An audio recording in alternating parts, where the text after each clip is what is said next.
ये आकाशवाणी रायपुर है। प्रादेशिक समाचार बुलेटिन के साथ मैं स्मिता शर्मा।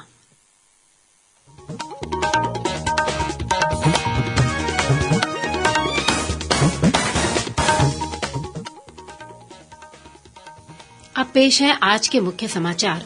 प्रधानमंत्री ने देश में डिजिटल भुगतान में वृद्धि पर संतोष व्यक्त किया। मन की बात कार्यक्रम में श्री मोदी ने जल संरक्षण पर दिया जोर। राष्ट्रीय पंचायती राज दिवस पर प्रधानमंत्री ने उत्कृष्ट कार्यों के लिए ग्राम पंचायतों को पुरस्कृत किया। छत्तीसगढ़ को मिले 12 राष्ट्रीय पुरस्कार। राज्य सरकार ने बिना अनुमति धरना, जुलूस, रैली और भूख हड़ताल करने पर रोक लगाई। नवा रायपुर के एनआरडीए परिसर में 3 महीने से धरने पर बैठे प्रदर्शनकारियों को हटाया गया। और मुख्यमंत्री ने आज कांकेर जिले में 183 करोड़ रुपए के विभिन्न विकास कार्यों का लोकार्पण किया।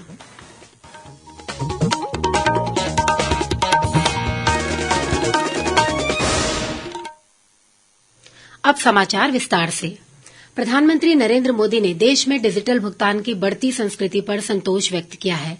आकाशवाणी से आज मन की बात कार्यक्रम में उन्होंने कहा कि यूपीआई तेजी से देश की अर्थव्यवस्था का हिस्सा बन रहा है और लोग इसके माध्यम से दूर दराज के गांवों और छोटे शहरों में भी लेन देन कर रहे हैं।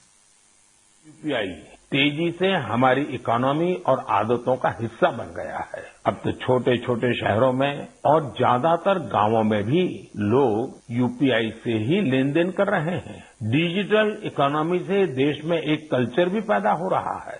गली नुक्कड़ की छोटी छोटी दुकानों में डिजिटल पेमेंट होने से उन्हें ज्यादा से ज्यादा ग्राहकों को सर्विस देना आसान हो गया है। उन्हें अब खुले पैसों की भी दिक्कत नहीं होती। आप भी यूपीआई की सुविधा को रोजमर्रा के जीवन में महसूस करते होंगे। प्रधानमंत्री ने लोगों से संकल्पबद्ध होकर डिजिटल भुगतान को अपनाने की अपील की। श्री मोदी ने जल संरक्षण के महत्व पर चर्चा की। प्रधानमंत्री ने कहा कि इस समय आजादी के 75वें साल में आजादी के अमृत महोत्सव में देश जिन संकल्पों को लेकर आगे बढ़ रहा है उनमें से एक जल संरक्षण भी है। उन्होंने कहा कि अमृत महोत्सव के दौरान देश के हर जिले में 75 अमृत सरोवर बनाए जाएंगे। आज राष्ट्रीय पंचायती राज दिवस है। इस अवसर पर प्रधानमंत्री नरेंद्र मोदी ने ग्राम पंचायतों को उत्कृष्ट कार्यों के लिए वर्चुअल पुरस्कार वितरित किए। इनमें छत्तीसगढ़ को 12 राष्ट्रीय पुरस्कार प्राप्त हुए हैं। दीनदयाल उपाध्याय पंचायत सशक्तिकरण पुरस्कार के लिए जिला वर्ग में कबीरधाम जिला पंचायत को पुरस्कृत किया गया। वहीं विकासखंडों के वर्ग में पाटन और सूरजपुर को राष्ट्रीय पुरस्कार मिला। इसके अलावा 9 ग्राम पंचायतों को भी राष्ट्रीय पुरस्कार से सम्मानित किया गया। इनमें धमतरी जिले के छिपली और हरदी भाटा, कोरिया जिले के चिरमी, बालोद जिले के पैरी, सूरजपुर जिले के बसदई और कबीरधाम जिले के केजेदाह ग्राम पंचायत शामिल हैं। राष्ट्रीय पंचायती राज दिवस पर मुख्यमंत्री भूपेश बघेल ने प्रदेश के पंचायती राज प्रतिनिधियों को शुभकामनाएं देते हुए कहा कि राष्ट्रपिता महात्मा गांधी के ग्राम स्वराज के सपने को साकार करने के लिए पूर्व प्रधानमंत्री राजीव गांधी ने ग्राम पंचायतों को संवैधानिक अधिकार और दायित्व दिए थे। केंद्रीय रसायन और उर्वरक मंत्रालय ने कहा कि सरकार ने 26 राज्यों और केंद्र शासित प्रदेशों के 3,579 खंड में जन औषधि केंद्र खोलने के लिए आवेदन आमंत्रित किए हैं। नए आवेदनों के जरिए 406 जिलों के 579 ब्लॉक में जन औषधि केंद्र खोले जाएंगे। इसके लिए कोई भी व्यक्ति, फार्मासिस्ट, सरकारी एजेंसियां, गैर सरकारी संगठन, ट्रस्ट और सोसाइटी ऑनलाइन आवेदन कर सकते हैं। इच्छुक आवेदकों को वेबसाइट janaushadhi.gov.in पर आवेदन करना होगा। राज्य सरकार ने प्रदेश में बिना अनुमति धरना, जुलूस, रैली, प्रदर्शन और भूख हड़ताल करने पर रोक लगा दी है। गृह विभाग अपर मुख्य सचिव सुब्रत साहू ने इस संबंध में सभी कलेक्टरों को आदेश जारी कर दिया है। उन्होंने कहा कि प्रदेश में कानून व्यवस्था बनाए रखने के लिए यह कदम उठाया गया है। आदेश में यह भी कहा गया है कि विभिन्न संस्थाओं और संगठनों के लिए यह अनिवार्य किया जाए कि आवेदन करने से पहले अनुमति अवश्य प्राप्त करें, ताकि जिला प्रशासन को रूट परिवर्तन, आम नागरिकों के आवागमन, बाजार व्यवस्था और सुरक्षा के उपाय सुचारू रूप से करने के लिए पर्याप्त समय मिल सके। इस बीच नवा रायपुर स्थित एनआरडीए परिसर में नया रायपुर संघर्ष समिति द्वारा पिछले 3 महीने से किए जा रहे धरना प्रदर्शन के स्थल से प्रशासन ने प्रदर्शनकारियों को हटाकर एनआरडीए परिसर को आंदोलनकारियों से खाली करवा लिया है। गौरतलब है कि पिछले दिनों आंदोलन के दौरान एक ग्रामीण की मौत हो गई थी। शासन के अनुसार दंडाधिकारी जांच में यह पाया गया पदाधिकारियों द्वारा बिना अनुमति, बिना पर्याप्त व्यवस्था के प्रदर्शन आयोजित करने और लापरवाही तथा गैर जिम्मेदार रवैये के कारण ही ग्रामीण की मौत हुई थी। इधर भारतीय जनता पार्टी ने राज्य सरकार के इस फैसले की निंदा की है। पार्टी के प्रदेश प्रवक्ता संजय श्रीवास्तव ने कहा है कि राज्य की कांग्रेस सरकार तानाशाही रवैया अपनाकर किसानों की मांगों को पूरा करने की बजाय उनके ऊपर लाठीचार्ज कर बर्बरतापूर्ण कार्रवाई कर रही है। छत्तीसगढ़ से गुजरने वाली 23 लोकल ट्रेनों का परिचालन आज से 1 माह के लिए बंद कर दिया गया है। मुख्यमंत्री भूपेश बघेल के निर्देश पर अपर मुख्य सचिव द्वारा रेलवे बोर्ड के अध्यक्ष और मुख्य कार्यकारी अधिकारी को पत्र लिखकर छत्तीसगढ़ से गुजरने वाली लोकल रेलों का परिचालन यथावत जारी रखने का आग्रह किया गया है। पत्र में कहा गया है कि इन ट्रेनों के परिचालन बंद करने के पूर्व यात्रियों के लिए किसी प्रकार की वैकल्पिक व्यवस्था नहीं की गई है। मुख्य सचिव ने पत्र में लिखा है कि प्रदेश में मध्यम और निम्न वर्ग के अनेक यात्री हैं जो प्रतिदिन लोकल ट्रेनों के जरिए यात्रा करते हैं। इन ट्रेनों के बंद होने से हर दिन यात्रा करने वाले छोटे व्यवसायी, रोजगार और शासकीय तथा अर्ध शासकीय सेवा से जुड़े व्यक्तियों, शालेय तथा महाविद्यालय के विद्यार्थियों को आने जाने में काफी असुविधा होगी। छत्तीसगढ़ में कोरोना टीकाकरण का आंकड़ा 4 करोड़ को पार कर गया है। प्रदेश में कोरोना से बचाव के लिए अब तक 4 करोड़ 20 हजार से अधिक टीके लगाए जा चुके हैं। प्रदेश में 18 वर्ष से अधिक आयु वर्ग की 86% आबादी को कोरोना का दोनों टीका लगाया जा चुका है। वहीं 15 से 18 वर्ष के 50% किशोरों को भी टीके की दोनों खुराक दी जा चुकी है। इसके अलावा प्रदेश में 12 से 14 वर्ष के 45,661 बच्चों को भी दोनों टीका लगाया जा चुका है। प्रादेशिक समाचार आप आकाशवाणी रायपुर से सुन रहे हैं।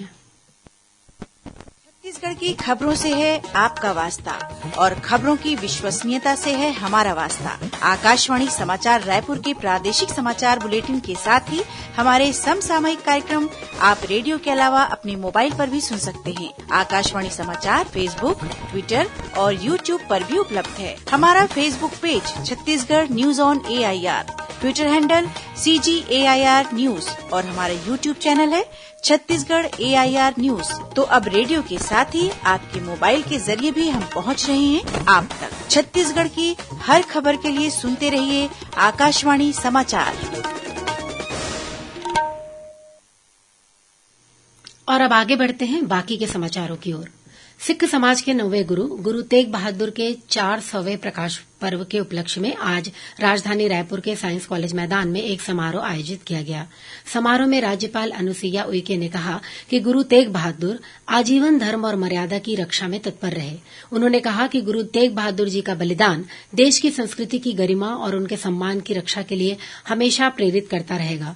इस मौके पर राज्यपाल ने कहा कि सिख समाज हमेशा यह स्मरण कराता है कि मानव सेवा सर्वोपरि है और इस कार्य में समाज के सभी धर्मों और जातियों के लोगों को बिना किसी भेदभाव के हमेशा तत्परता से संलग्न रहना चाहिए। मुख्यमंत्री भूपेश बघेल ने आज कांकेर जिले में 183 करोड़ रुपए के विभिन्न विकास कार्यों का लोकार्पण किया। इस अवसर पर मुख्यमंत्री ने जिले की लखनपुरी को उप तहसील बनाने की घोषणा की। वहीं मुख्यमंत्री ने कल भिलाई 3 में तहसील कार्यालय और उप तहसील कार्यालय का शुभारंभ किया। इस मौके पर उन्होंने भिलाई 3, कुम्हारी और जामुल को मिलाकर नया अनुविभाग बनाने और भिलाई 3 में उप रजिस्ट्रार कार्यालय खोलने की भी घोषणा की। मुख्यमंत्री ने कहा कि भिलाई 3 में जल्द ही उप पंजीयक कार्यालय खोला जाएगा। राजधानी रायपुर के पंडित दीनदयाल उपाध्याय ऑडिटोरियम में कल 25 अप्रैल को राष्ट्रीय सहकारी सम्मेलन और राष्ट्रीय पुरस्कार वितरण समारोह का आयोजन किया जाएगा। मुख्यमंत्री भूपेश बघेल इस समारोह का शुभारंभ करेंगे। यह सम्मेलन छत्तीसगढ़ राज्य सहकारी बैंक द्वारा आयोजित किया जा रहा है। रायगढ़ में अधिवक्ताओं ने अपनी हड़ताल समाप्त कर दी है। ये अधिवक्ता राजस्व न्यायालयों में कथित भ्रष्टाचार के विरुद्ध पिछले 72 दिनों से हड़ताल पर थे। प्रशासन से मिले आश्वासन के बाद अधिवक्ताओं ने यह निर्णय लिया कि इस आंदोलन को कुछ दिनों के लिए स्थगित रखा जाए, जिससे पक्षकारों के हित सुरक्षित रह सके। गौरतलब है कि रायगढ़ राजस्व न्यायालय में कथित भ्रष्टाचार को लेकर तहसीलदार और अधिवक्ताओं के बीच विवाद और मारपीट हुई थी। इसके बाद अधिवक्ता विरोध प्रदर्शन करते हुए हड़ताल पर चले गए थे। केंद्रीय गृह विभाग में अतिरिक्त सचिव बीवी उमा देवी ने आज अपने बस्तर प्रवास के दौरान जिले में संचालित विकास कार्यों की समीक्षा की। उन्होंने बस्तर में युवोदय, बादल एकेडमी, कलागुड़ी, थिंक बी आदि कार्यों की प्रशंसा करते हुए आकांक्षी जिलों के लिए निर्धारित संकेतकों में उच्च स्थान बनाए रखने के लिए ऐसे विकास कार्यों पर जोर दिया जिनका प्रभाव स्थायी हो। छत्तीसगढ़ योग आयोग के 5वें स्थापना दिवस के अवसर पर राजधानी रायपुर के शहीद स्मारक भवन में कल से 3 दिवसीय राज्य स्तरीय योगासन प्रतियोगिता शुरू होगी। कार्यक्रम की अध्यक्षता समाज कल्याण मंत्री अनिला भेड़िया करेंगी। वहीं विशिष्ट अतिथि के रूप में कृषि मंत्री रविन्द्र चौबे मौजूद रहेंगे। कार्यक्रम में 15 वर्ष से कम आयु वर्ग के बालक बालिकाओं के लिए योगासन प्रतियोगिता आयोजित की जाएगी। वहीं 26 अप्रैल को पंडित रविशंकर शुक्ल विश्वविद्यालय परिसर में 1000 योग साधकों द्वारा सूर्य नमस्कार और विशेष योगाभ्यास किए जाएंगे। प्रतियोगिता के अंतिम दिन 27 अप्रैल को योगाभ्यास के साथ ही पुष्प पुरस्कार वितरण समारोह का आयोजन किया जाएगा। छत्तीसगढ़ व्यावसायिक परीक्षा मंडल द्वारा आज प्रदेश में पटवारी प्रशिक्षण चयन परीक्षा का आयोजन किया गया। इसमें 1,64,500 से अधिक परीक्षार्थी शामिल हुए।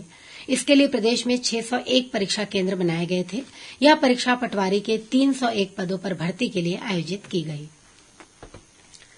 छत्तीसगढ़ मध्य प्रदेश के ऊपर चक्रवाती घेरा बना हुआ है। इसके असर से कल प्रदेश के कुछ स्थानों में, विशेषकर दक्षिण छत्तीसगढ़ के 1-2 स्थानों पर हल्की वर्षा होने या गरज चमक के साथ छींटे पड़ने की संभावना है। मौसम विभाग ने कुछ स्थानों में अंधड़ चलने की संभावना भी व्यक्त की है। वहीं अगले 24 घंटों के दौरान प्रदेश के अधिकतम और न्यूनतम तापमान में वृद्धि होने के भी आसार हैं। और अब कुछ समाचार संक्षेप में। कोंडागांव जिले के जोबा गांव में ट्रक और कार के बीच हुई भिड़ंत में कार में सवार 2 लोगों की मौत हो गई। दुर्ग जिले के डबरापारा में ट्रक की चपेट में आने से मोटरसाइकिल में सवार एक महिला की मौत हो गई। वहीं 2 अन्य घायल हो गए हैं। महासमुंद जिले के सरायपाली में पुलिस ने कबाड़ से भरे एक ट्रक को पकड़ा है। ट्रक से करीब 25 टन कबाड़ जब्त किया गया, जिसकी कीमत करीब 11 लाख रुपए बताई जा रही है। और रायगढ़ जिले में बाकारूमा के पास पुलिस ने यात्री बस से एक युवक को गिरफ्तार कर उसके पास से करीब 28 किलो गांजा बरामद किया है। अंत में मुख्य समाचार एक बार फिर। प्रधानमंत्री ने देश में डिजिटल भुगतान में वृद्धि पर संतोष व्यक्त किया। मन की बात कार्यक्रम में श्री मोदी ने जल संरक्षण पर दिया जोर। राष्ट्रीय पंचायती राज दिवस पर प्रधानमंत्री ने उत्कृष्ट कार्यों के लिए ग्राम पंचायतों को पुरस्कृत किया। छत्तीसगढ़ को मिले 12 राष्ट्रीय पुरस्कार। राज्य सरकार ने बिना अनुमति धरना, जुलूस, रैली और भूख हड़ताल करने पर रोक लगाई। नवा रायपुर के एनआरडीए परिसर में 3 महीने से धरने पर बैठे प्रदर्शनकारियों को हटाया गया। और मुख्यमंत्री ने आज कांकेर जिले में 183 करोड़ रुपए के विभिन्न विकास कार्यों का लोकार्पण किया। इसी के साथ प्रादेशिक समाचार बुलेटिन समाप्त हुआ। नमस्कार।